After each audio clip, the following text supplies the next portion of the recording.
ఇది ఆర్ధధాతుక లకారంలో లిట్ లకారం చేస్తున్నాం అవునా. సో లిట్ లకారంలో ఏంటది చిత్ అనే ధాతువు అవునా.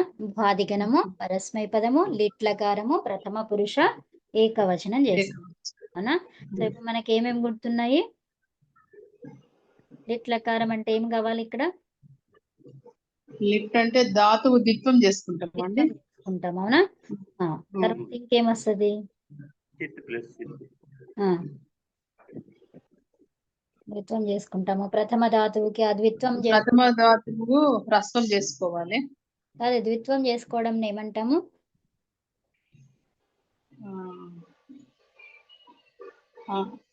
అభ్యస్తం. అభ్యస్తము అభ్యస్తం అంటే దాంట్లో మొదటి ధాతువుని అభ్యాసం అవునా. అభ్యాసము ధాతువుని ఆమ్రేడిత ఆమ్రేడిత, రెండవ ధాతువుని ఆమ్రేడిత అంటాం అవునా. ఓకే ఇప్పుడు చూద్దాము. ఇప్పుడు మనకి చితి ధాతువు ఏంటిది? చితి అవునా. చితి. సో ఇప్పుడు ఇది ఏమైంది? భూవాదయో ధాతవః అవునా. భూవాదయో ధాతవః ఓకేనా. తర్వాత ఇది ఏమైంది? చితి అనేది ఇప్పుడు చిత్ అనేది ధాతు రూపంలో ఉండదు, ధాతు పాఠంలో ఉండదు. ఏం కనిపిస్తుంది మనకి? ఇది కనిపిస్తుంది. ఓకేనా. ఉపదేశే అజనునాసిక ఇత్ అయిపోతుంది. ఉపదేశే అజనునాసిక ఇత్తతోని చిత్ మిగిలింది అవునా. ఇది ఎట్లా వచ్చింది? ఉపదేశే అవునా. ఉపదేశే ఇక్కడ వస్తుంది ఇంకా అజనునాసిక ఇత్. ఏది? ఉపదేశ అజనునాసిక ఇత్తతో ఏం పోయిందంటే ఏం పోయింది? ఈ లోపం. ఈ లోపం ఓకేనా. తీసేది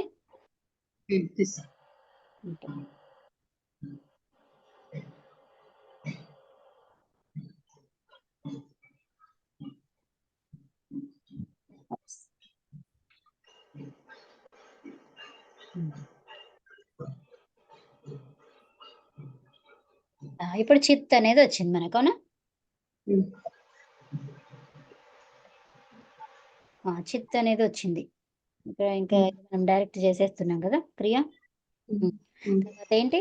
ఏం చేస్తున్నాం చిత్తులో? లిట్ లకారం చేస్తున్నాం.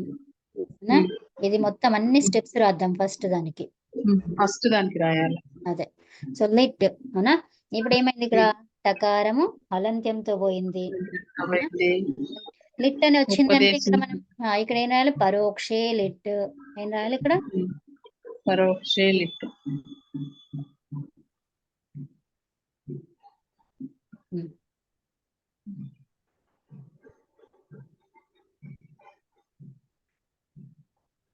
ఓకేనా. ఇది రాసుకోండి. 3 1 కాదు 2 3 2 1 1 5 ఓకేనా. మిగతావి మీకు తెలుసని ఇంకా నేను రాయలేదు అక్కడ నంబర్స్. అది కూడా రాసుకుంటారా? భూవాదయో ధాతవహకి 1 3 1 రాయండి అక్కడ. 1 3 1 ఉపదేశ అజనునాసిక ఇత్తుకి 1 3 1 2. ఆ పైదేమో 1 3 1 పైది భూవాదయో ధాతవః ఉంది కదా, అదేమో 1 3 1. తర్వాత ఉపదేశే అజనునాసిక ఇత్తు 1 3 2. ఓకేనండి. ఇది పరోక్ష లిట్ అనేది 3 2 1 1 5.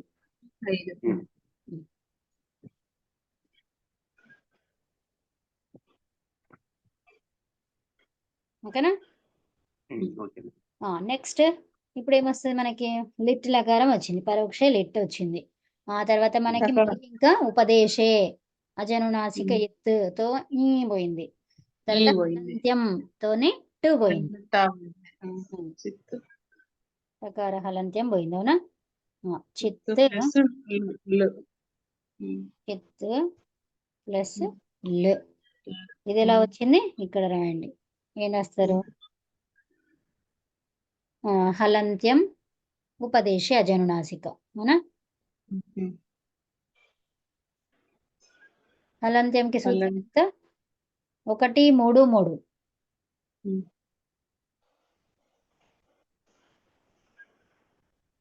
1 3 హలంత్యం అండ్ ఉపదేశ అజనునాసిక. ఇది యాండ్ సింబల్ అండి. యాండ్ అంటే మరియు. అదేంటిది? ఉపదేశ. ఓకేనా? 1 3 2. ఇది నేను ఇక్కడ 0 పెడుతున్నా అంటే ఇంకా ఉంది అని అర్థం. తెలుసు కదా మీకు అది?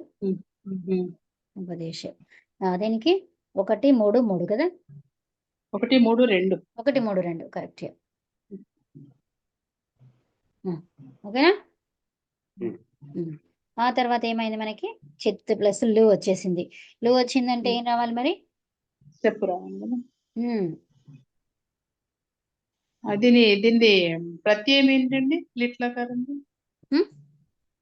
లిట్లకారం తిప్పేనా? చెప్తా. నల తుసు థల అది వస్తుంది. అవునా? తిప్పి రాకుండా అది వస్తుంది వేరే. చెప్తాను. ఫస్ట్ తిప్పే రాసుకుంటాం మనం. ఫస్ట్ తిప్పే రాస్తాము, తర్వాత చేంజ్ చేస్తాం. ఓకేనా? సో ఇప్పుడు మనకి ఏంటి? ఫస్ట్ ఇక్కడ తిప్పు తస్ జీ. అవునా?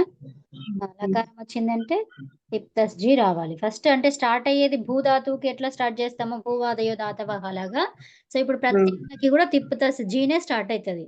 తర్వాత మనం ఏ లకారం చేసినామో దాని మీద నుంచి మళ్ళీ వీటికి ప్రత్యయాలు ఉంటే అవి రాస్తాము, లేదంటే సూత్రాలతో రాస్తాం అన్నమాట. సూత్రాలతో జాబ్ ఉంటే రన్ స్టార్ట్ ఎట్లా చేంజ్ అవుతుంది అనేది అది రాసుకున్నాం కదా, అలా అవుతుంది అన్నమాట. అది చూద్దాం. ఓకేనా? తర్వాత ఇప్పుడు ఏంటి? తిప్పు. ఇదేమి? తిప్పు తస్ జీ అనే సూత్రం. అవునా? ఏం సూత్రం అది? తిప్పు తస్ జీ. తిప్పు తస్ జీ, సిప్పు తస్ థ, మిప్పు వస్సు మస్సు, త ఆతాం జ, దాస్ ఆతాం ధ్వం, ఇడ్ వహి మహి. అది మీరు కూడా చెప్తూ ఉండండి, అప్పుడు మనకి ఇది వచ్చేస్తుంది. ఓకేనా? తిప్పు తస్ జీ మొత్తం మళ్ళీ ఒకసారి మీరు కూడా చెప్పండి మూర్తి గారు. సిప్ తస్ థ, తర్వాత త ఆతాం ఝ, థాస్ ఆథాం ధ్వం. ధ్వం. ఇప్పుడు ఇందాక రాసుకున్నా చూడండి, అది చూసి చెప్పండి. త ఆత్మనే పదం అందులో ఉంది. తా నుంచి అందులో ఉంది కదా. 3 4 78.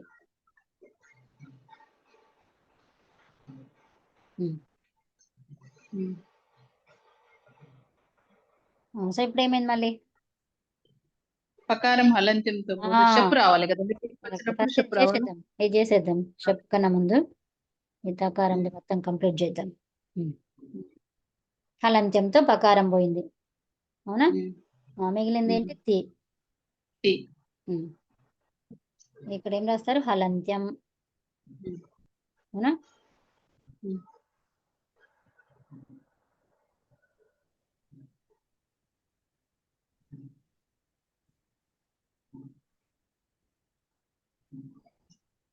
హలంత్యం ఏంది సూత్రం? 1 3 3. ఇక్కడ ఏమైంది? హలంత్యంతో లోపం.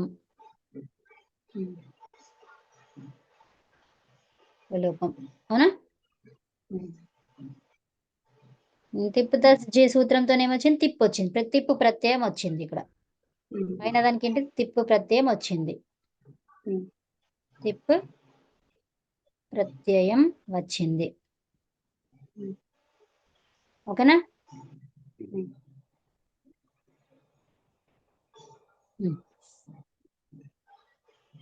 తిప్పు తస్ జీ అనే సూత్రంతో తిప్పు ప్రత్యయం వచ్చింది అక్కడ మనకు. అవునా? తర్వాత హలంత్యంతో పకార లోపం అయ్యింది. అవునా?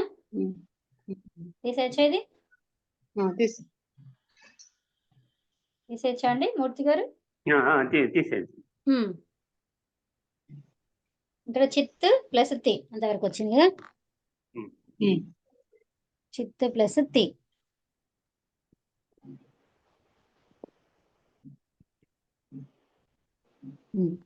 ఈ తర్వాత ఏంటి, ఇంతవరకు వచ్చిన తర్వాత మనకి ఏం కావాలి? ఇక్కడ పరస్మై పదానాం, పరస్మై పదిలో ఏమంటున్నాడు? లిట్ లకారానికి కొన్ని ప్రత్యయాలు ఉన్నాయి, అవే ప్రత్యయాలు చెప్తున్నాడు ఇక్కడ. ఓకేనా? రాసుకోండి. అక్కడ ఏం రాస్తారు? లిట్ లకారానికి ప్రత్యయాలు, లిట్ లకారానికి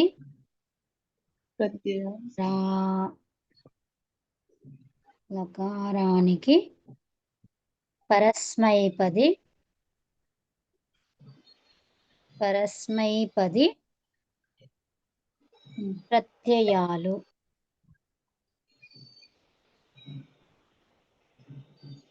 ఇది మొత్తం పెద్ద బ్రాకెట్లో పెట్టండి ఇట్లా.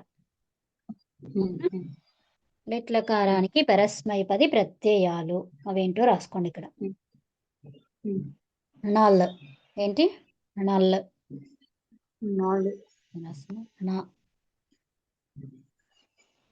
నల్. తర్వాత అతుస్,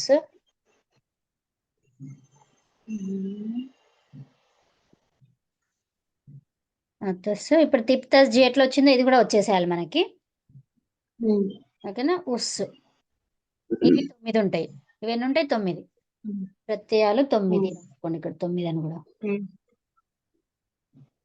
అవునా? 9. లిట్ లకారానికి పరస్మైపది ప్రత్యయాలు 9. అవునా? అవేంటివి? నల్, అతుస్, ఉస్. ఇది ప్రథమ పురుష ఏకవచనము, ద్వివచనము, బహువచనము. అవునా? తర్వాత మధ్యమ పురుషులు ఏమొస్తాయి? థస్, థస్, అథుస్, అథుస్. ఇవి రేపు మంచిగా నేర్చేసుకొని వచ్చేసేయండి ఇక. నల్, అతుస్, ఉస్, థస్, అతుస్. నల్, నల్, అతుస్, ఉస్. తర్వాత థస్, అథుస్, ఆ. ఓకేనా? తర్వాత నల్, సేమ్ థింగ్, నల్. తర్వాత వా, తర్వాత మా.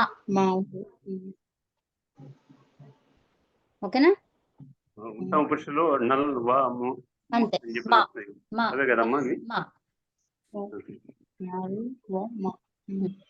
నల్, వా, మా. ఓకేనండి?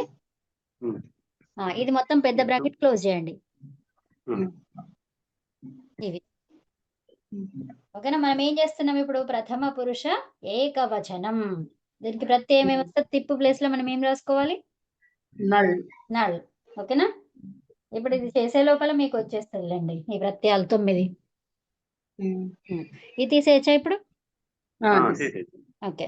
సో నాకు ఇది కావాలి, ఇక్కడ నుంచి కావాలి. అవునా?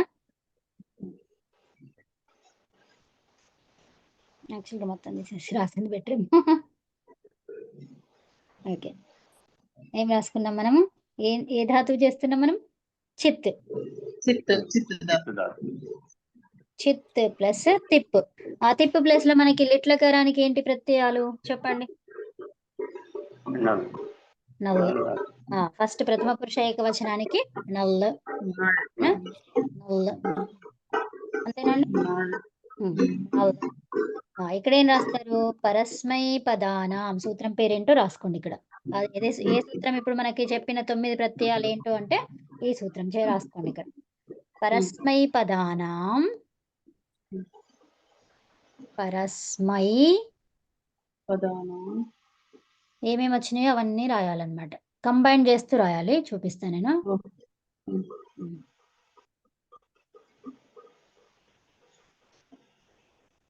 ఇది సరిగ్గా రానేలేదు. ఓకే, ఉండని. పరస్మై పదానాం రాసిన. ఇప్పుడు ఇదంతా కలిపి రాస్తున్నాం అన్నమాట. నల, తుసు, స్థల, నల, తుసు. ఓకేనా? స్థల, తుస, ఏంటి స్థల థుస ణల్వమాహ నా ల్వా ఇది ల్వా అండి నల్వమాహ థుస స్థూల ఓకే నల్వమాహ ఇది సూత్రం.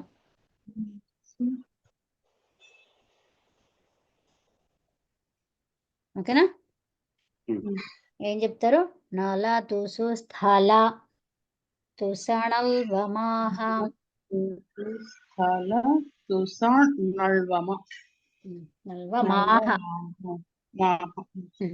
అంటే ఎందుకు బహువచనం కదా, సో బహువచనంలో చెప్తున్నాం కాబట్టి ఇవన్నీ అని, కాబట్టి మాహ వచ్చింది అవునా. రామాహ అట్లా వస్తుంది కదా. చాలా మంది అయితే రామ లక్ష్మణ సీత చ అని చెప్తాం కదా, దానికి ఏమని చెప్పొచ్చు, లేకపోతే చాలా మంది రాములని గురించి చెప్పాలి, అయితే ఇప్పుడు ఏమంటాం రామాహ రామాహ అవునా. చాలా మంది రాముళ్ళు అవునా. అలాగే ఇప్పుడు చాలా ఉన్నాయి కదండి, 9 ఉన్నాయి ఇందులో. 9 ఉంటే ఏమంటాం మరి మాహ. నల తుసు స్థల తుసణల్వమాహ చెప్పండి.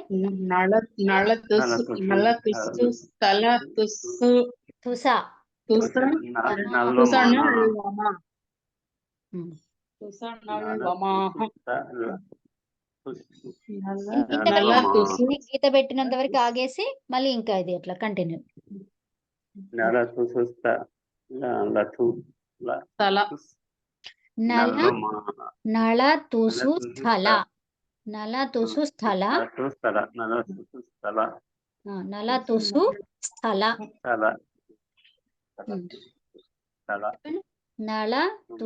స్థల ఇది మొత్తం ఇంతే చెప్పండి ఒకసారి, ఫస్ట్ ఇంతే చెప్పండి. నల తుసు స్థల థుస నల్వమాహ థుస నల్వమాహ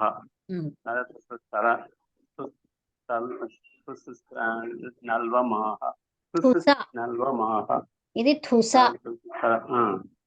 ఓకేనా.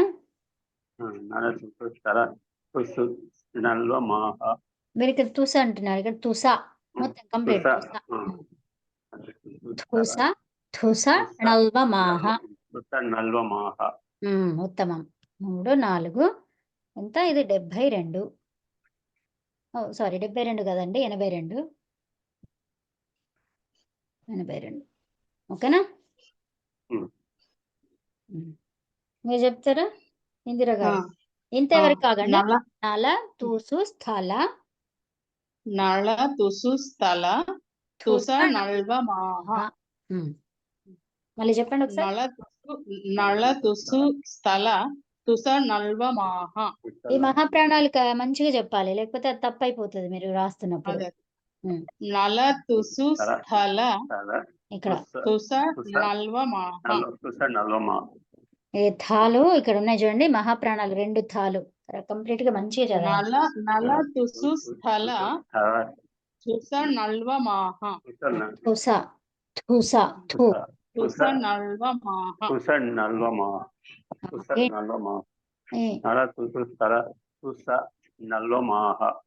ఈ అడా కూడా కరెక్ట్ చెప్పాలి ఓకేనా. అప్పుడు మళ్ళీ తప్పకుండా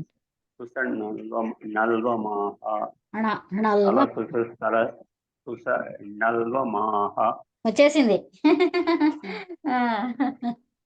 నల తుస నల్వమాహ నల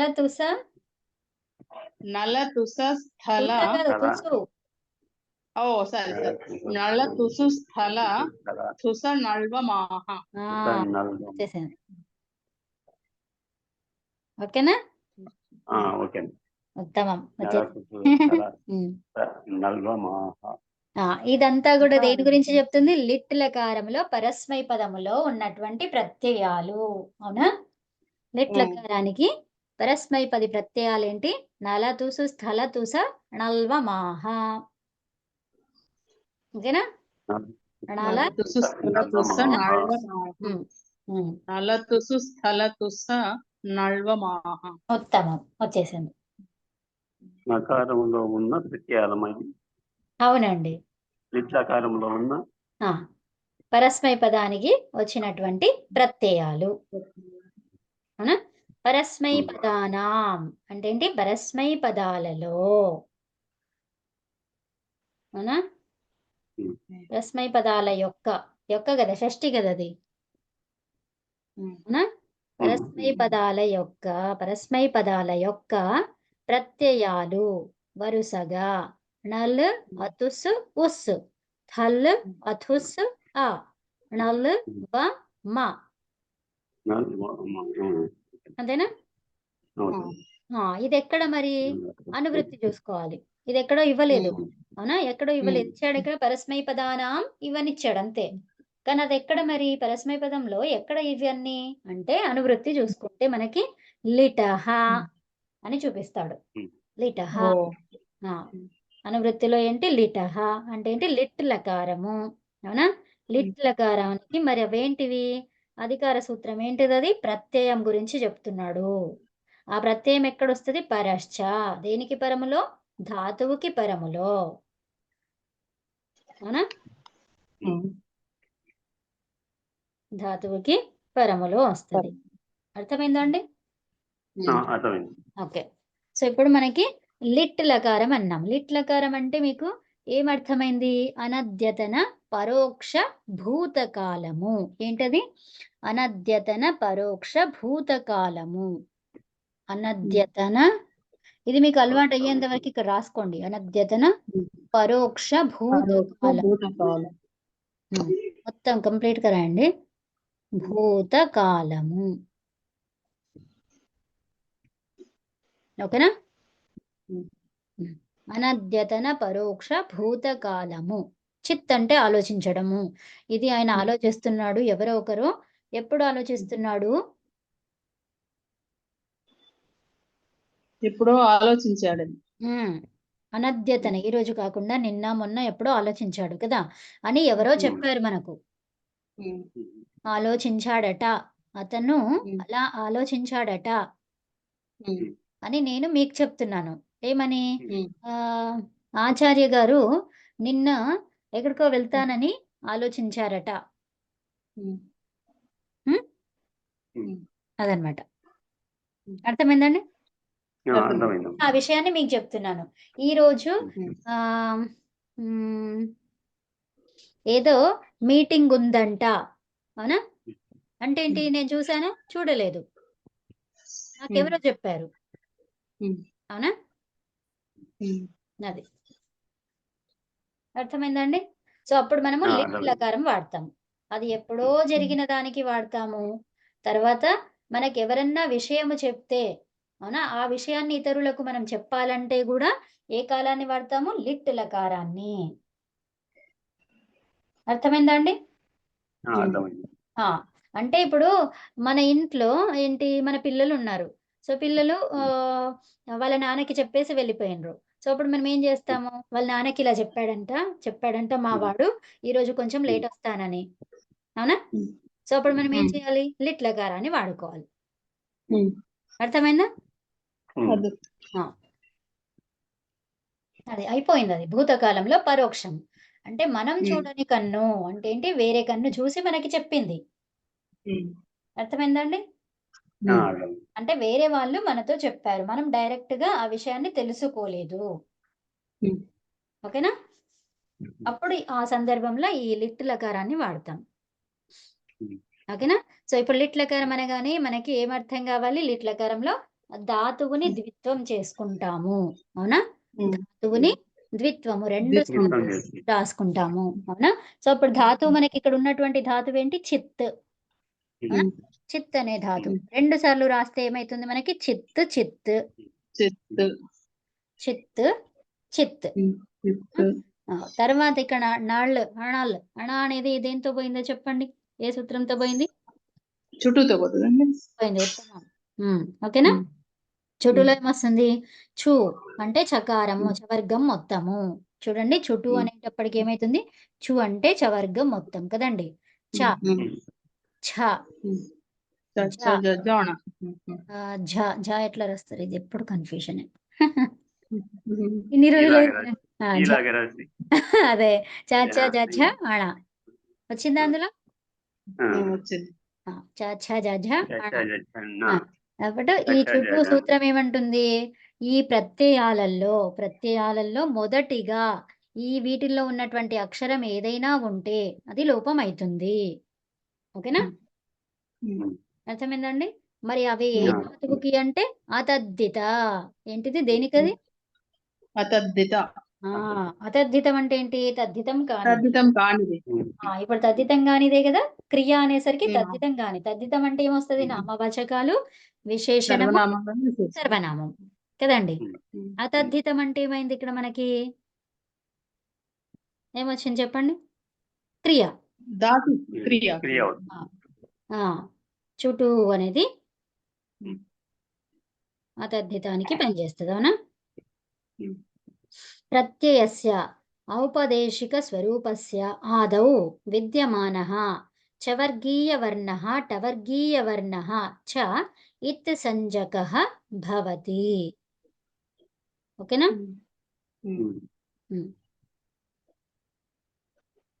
చుట్టూతో అనబోతుంది, లానేమో ఆలంత్యంతో పోతుంది. హలంత్యంతో పోయింది. అప్పుడు మిగిలింది ఏంటి మనకి అక్కడ? ఇవన్నీ కూడా ఇది హలంత్యం. ఇవన్నీ కదమ్మా ఇక్కడ చూడండి. నా రాశారు. ఓ యా ఛ జ యా కరెక్ట్ అండి. అవును అవును మీరు చెప్పింది కరెక్ట్. ఛ జ యా ఇది వస్తుంది. పంచమాక్షరం ఇది వస్తుంది. ఇవన్నీ కూడా హలంత్యాలండి. కరెక్ట్. టకారం టకారం కరెక్ట్ అండి. ధన్యవాదాలు. ఈ టకారంతో ట ఠ ఇవన్నీ కూడా హలంత్యాలు. ఓకేనా? ఠ ఢ డ ఢ అణ ఇక్కడ వస్తుంది. ఉత్తమం అండి, ఉత్తమం. టకార టవర్గంలో వస్తుంది. అవునా? టవర్గంలో అణ వస్తుంది. కాబట్టి అణ అనేది పోతుంది. ఏం పోతుంది అక్కడ? అణ. అవునా? అర్థమైందండి? అణ అనేది పోతుంది. తర్వాత లకారం ఏమో హలంత్యంతో పోతుంది. మిగిలింది ఏంటి ఇక్కడ? ఆ మిగిలింది. నల్లులో ఏం మిగిలింది మనకి? అనుబంధ లోపంతో ఆ మిగిలింది. అనుబంధ లోపంలో వచ్చిన సూత్రాలు ఏంటి? చుటూ. ఏంటది? చుట్టూ అంటలేం మనం. ఎందుకు అనట్లేదు? రెండు ఉన్నాయి, ద్వివచనం. చూ ఒకటి, టూ ఒకటి. అప్పుడు ఏమైంది? ఇక్కడ ఏమైంది? ఊ అనేది శంభు ఉంది. శంభు అనేది ఉంది కదా. శంభు అనేది ఏమైతుంది? శంభు శంభు. ద్వివచనంలో ద్వివచనంలో ఊ వస్తుంది కదా. అలాగే చుటూ అనేది ఏమైతుంది? చుటూ. సూత్రం ఏంటి? చుటూ. ఓకేనా? నాకు కొంచెం ఈ నల్లు ఎట్లా పోయేసి కొంచెం చెప్పండి. చెప్తాను మళ్ళీ చెప్తాను. ఇక్కడ ఇంతవరకు ఇది అర్థమైందా? ఇది నేను మళ్ళీ తీసేసి ఇది రాసుకున్నారా? ఇది రాసేసి ఓకే. రాసుకుంటే ఇది నేను తీసేసి చెప్తాను. ఇప్పుడు నల్లు ఉంది కదండి. ఇక్కడ ఆదిలో ఏం అక్షరం ఉంది? అణ. ఇది విడదిద్దాం అన్ని. అవునా? ఇంతేనండి. ఇక్కడ ఒక సూత్రం వచ్చింది. ఏం సూత్రం అంటే చుటూ. ఏంటది? చుటూ అనే సూత్రం. ఓకేనా? ఈ చుటూ సూత్రం ఏమంటుందంటే ప్రత్యయానికి ఆదిలో ఈ అక్షరాలు ఉంటే, ప్రత్యయానికి ఆదిలో ఇక్కడ కనిపించేటువంటి చుట్టూలో ఉన్నటువంటి అక్షరాలు ఉంటే ఏమైతుంది? లోపం అవుతుంది. ప్రత్యయానికి ఆది అంటే ఎక్కడండి? ఇది ఈ ముందరలో ఏముండాలి? ఇది ముందర. అవునా? అది అంటే ముందరది. అందులో ఏముండాలన్నాడు? చుట్టూ. ఇందులో చూపించినటువంటి అక్షరాలు ఉండాలి. చు అంటే ఏంటి మరి? చవర్గం మొత్తం. చవర్గం మొత్తం. చు అంటే చవర్గం మొత్తం కదా. ఝ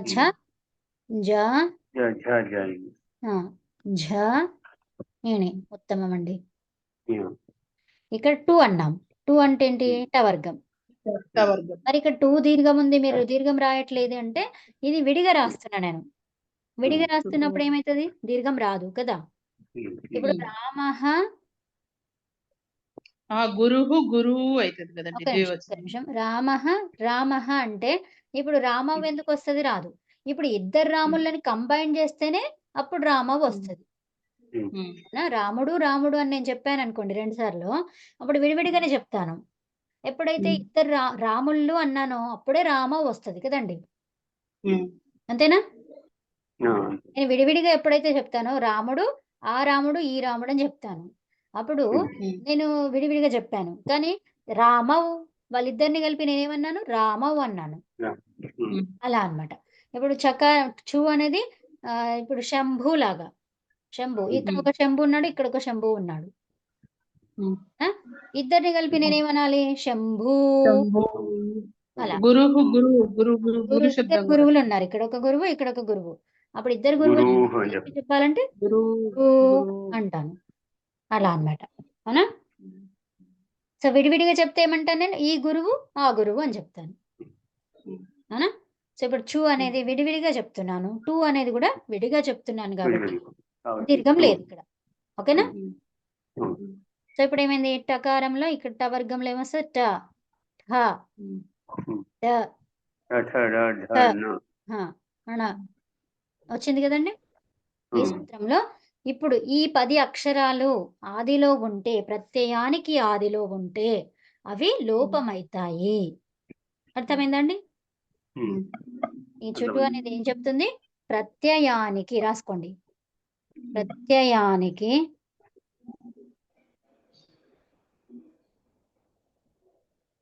ప్రత్యయానికి ఈ 10 అక్షరాలు, ఈ 10 అక్షరాలు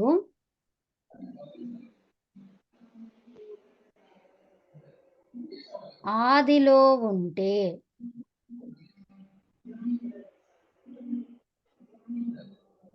లోపమవుతాయి. ఓకేనండి? అది సూత్రం. చుటూ అనే సూత్రం ఏం చెప్పింది? ప్రత్యయానికి ఈ 10 అక్షరాలు ఆదిగా ఉంటే ఏమేమి 10 అక్షరాలు ఒకసారి చెప్పండి. మొత్తం 10 అక్షరాలు అన్నప్పుడు మొత్తం చెప్పేసేయండి.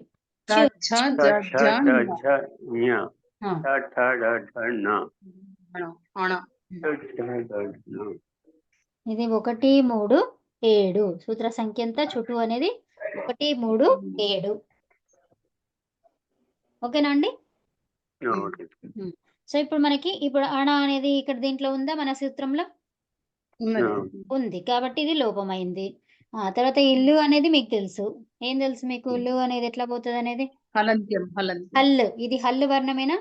అచ్చు కాదు. హల్లు వర్ణమే. హల్లు వర్ణం ఎక్కడ ఉండాలి? అంతములో, చివరిగా ఉందా? ఉంది. ఆ సూత్రం ఏంటి? హల్ అంత్యము. హల్ అంతము. హల్ అనేది అంతములో ఉంటే అది లోపమైతది. అర్థమైందా? హలంత్యం అనే సూత్రం ఏమంటుంది? హల్ అనే అక్షరము, హల్ అనేది ఏంటిది? అచ్చులు కాకుండా హల్లులు. అవునా? హల్లులు చివరిగా ఉంటే అది లోపమైతుందని చెప్తుంది హలంత్యం. ఓకేనా?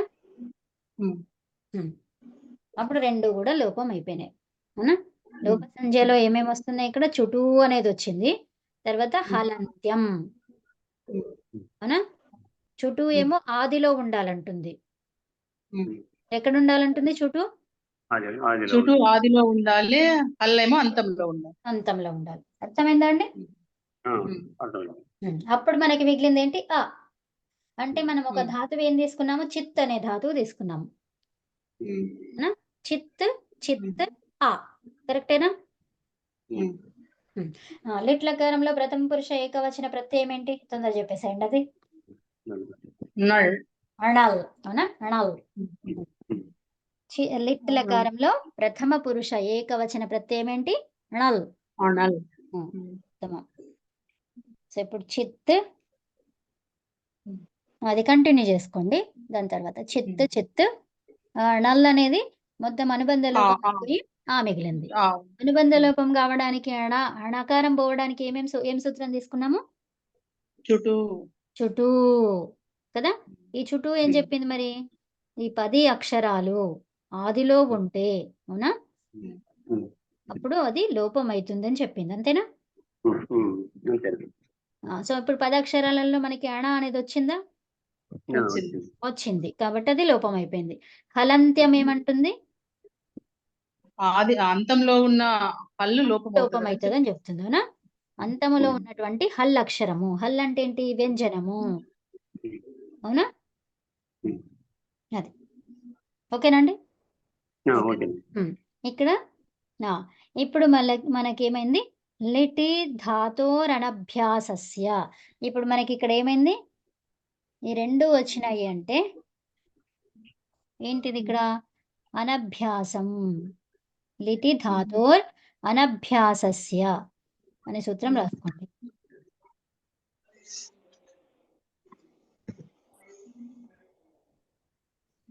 జనరల్ గా మనము ధాతువుని ద్విత్వం చేసేది ఇక్కడ లేదు, కానీ ఈ లిట్ లకారంలో ఏమైంది?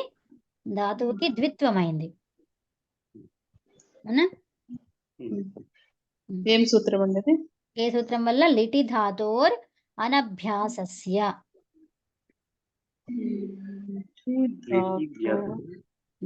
ధాతోర్ అనభ్యాసస్య. ఇక్కడ మనము గణములో చూసుకున్నాము ధాతువుని డబుల్ చేయడం కదా, జుహోత్యాది గణంలో డబుల్ చేసుకున్నాం అవుతుంది. కానీ ఇక్కడ మనకి ఇక్కడ ఈ ధాతువులో మనకి డబుల్ అనేది కాదు, కానీ ఇక్కడ చేసుకున్నాము అని చెప్తున్నాడు ఇక్కడ.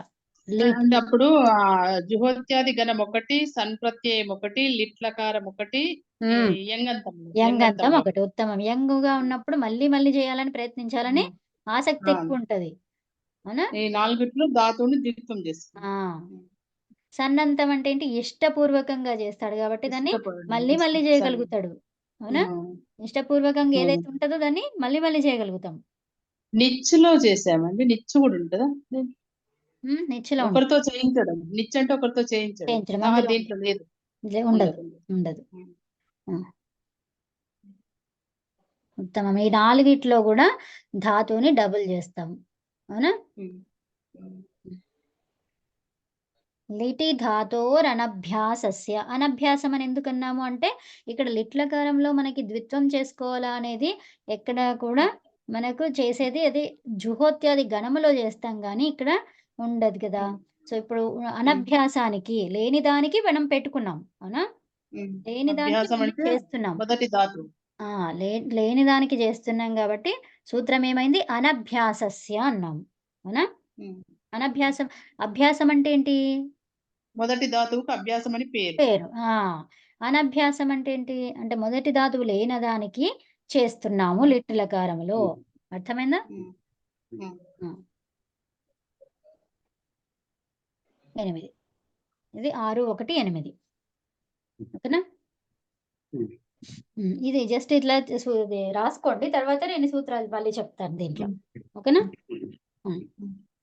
ఆ తర్వాత ఏమైంది? చిత్ చిత్ ఆ, సో తర్వాత ఏంటి? పుగంతస్య లఘూపధస్య. అది దేనికి వస్తుంది? ఇది రెండవ ధాతువుకి వస్తుంది. దేనికి వస్తుంది? రెండవ ధాతువు. సో ఇప్పుడు మనకి రెండవ ధాతువుకి ఫస్ట్ ధాతువులో ఏమేమి చేయాలి చెప్పండి? హలాది శేష. ఇప్పుడు చేతు అంటే గుణం అవుతుంది కదండి. ఫస్ట్ ధాతువు గుణం ఎందుకు అవుతుంది? రెండవ ధాతువుకి గుణం అవుతుంది. మొదటి ధాతువులో ఒక్క నిమిషం ఆగండి. ఇక్కడ ఏంటి? మొదటి ధాతువుకి ఏమేమైతే రూల్స్ గుర్తున్నాయా? జుహోత్యాది గణంలో ఫస్ట్ ఇక్కులు ఉంటే ఇక్కులు ఎక్కడ ఉండాలి? చివరిగా, లేదంటే అవసరం లేదు, ఇక్కడ ఇక్కులు అవసరం లేదు. ఫస్ట్ ధాతువుకి దీర్ఘం ఉంటే హ్రస్వం అవుతుంది. హ్రస్వం అవుతుంది. ఇంకోటి ఏంటి? ఫస్ట్ ధాతువుకి సెకండ్ పాయింట్. ఫస్ట్ దానికి ఇంకా చాలా పాయింట్స్ ఉన్నాయి కదా. మహాప్రాణ